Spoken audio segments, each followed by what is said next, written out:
Kuzimu ni nini? Inahusu nini? Ni wapi kuzimu? Nani anakaa kuzimu? Hiyo kuzimu katika hii dunia iko wapi? Je, katika mbingu inakaa wapi? Njoo taratibu katika video hii, hakikisha umesubscribe channel, umelike video, alafu andika kwenye comment amen. Kwa maana kuna siku Mungu ataona amen yako na ataiongeza katika mizani ya mambo mema uliyokumbuka siku za uhai wako duniani. Kuzimu ni mahali, ni hali ya roho baada ya kifo. Kuzimu ni eneo la katikati ya kifo na hukumu ya mwisho. Maana ya neno kuzimu haswa katika Biblia, kwenye Agano la Kale imeandikwa Sheoli, Agano Jipya imeandikwa Hades. Maana maneno haya haimaanishi Jehanamu, bali makao ya roho za wafu. Ni wakina nani sasa wanakaa katika sehemu ya kuzimu? Kabla ya ufufuo, wenye haki watakaa sehemu ya faraja, waovu wanakaa sehemu ya mateso. Kitabu cha Luka 16:22-23 imeandikwa, maskini akafa akachukuliwa na malaika mpaka kifua cha Ibrahimu. Tajiri naye akafa akachukuliwa kuzimuni katika mateso. Lakini katika kuzimu kuna sehemu ya faraja na kuna sehemu ya mateso. Kama siku ukifa utaingia katika sehemu inaitwa kuzimu. Hapo roho yako itakuwa inatambua mahali ilipo, wala haitakuwa kama usingizi usiojua. Kitabu cha Luka 16:23 imeandikwa, mtu anatambua alipo, wala si usingizi wa kutokujua. Hapo ni mahali ambako kutakuwa kuna kumbukumbu zako zote na majuto. Matendo yako yote yatakufuata, yatakuwa nawe katika sehemu hiyo ya kuzimu. Kumbuke ya kwamba hapo utakumbuka kila kitu, hautasahau. Tofauti kati ya kuzimu na Jehanamu ni hii: kuzimu ni makao ya muda na Jehanamu ni makao ya milele. Kuzimu ni kabla ya hukumu na Jehanamu ni baada ya hukumu. Kuzimu ni mahali panakaa roho bila miili. Jehanamu panakaa roho na miili baada ya ufufuo. Kuzimu itakoma, itafika mwisho, lakini Jehanamu haitafika mwisho.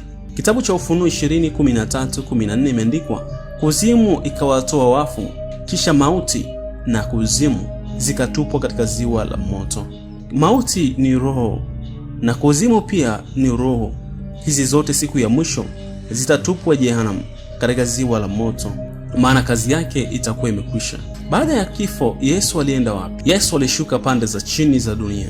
Yesu alienda kuzimuni, lakini hakubaki huko. Yeye alishinda umauti. Katika sehemu ya kuzimu hakuna usingizi.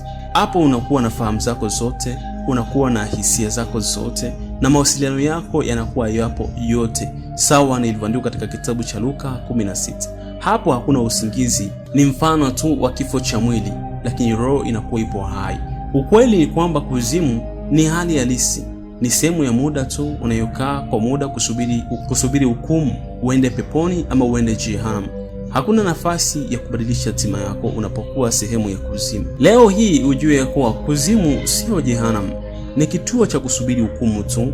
Baada ya hukumu ndipo utaenda Jehanamu ama utaenda katika uzima wa milele. Kuzimu ni mahali ambako hautakaa na mwili huo ulionao leo. Ni roho yako na matendo yako, fahamu zako na hisia na kila kitu zitakuwepo hapo, na kumbukumbu za kila kitu zitakuwepo hapo. Kuzimu ni sehemu inayoumiza, inayotesa, kwa kuwa unakuwa na kumbukumbu zote na unajua kabisa wapi unapoelekea. Kuzimu ni mahali ambako unajua kabisa unapoelekea, unajua kabisa unakwenda sehemu gani. Hapo unaumia kwenye akili, unaumia fahamu zako, kwa kuwa unakuwa na kumbukumbu zote zilizo kamili kuhusu namna ambavyo umeishi duniani. Mtumikie leo Mungu aliye hai, aliyekuumba. Usiwageukie watu wenye fedha ukawaabudu, wala usikae chini ya miti mibichi ukafanya uzinzi. Usimtumikie mtu mwenye fedha na kumfanya kuwa Mungu wako, kwa kuwa yote haya unayoyaona ni mambo ya muda tu. Tubu dhambi zako leo.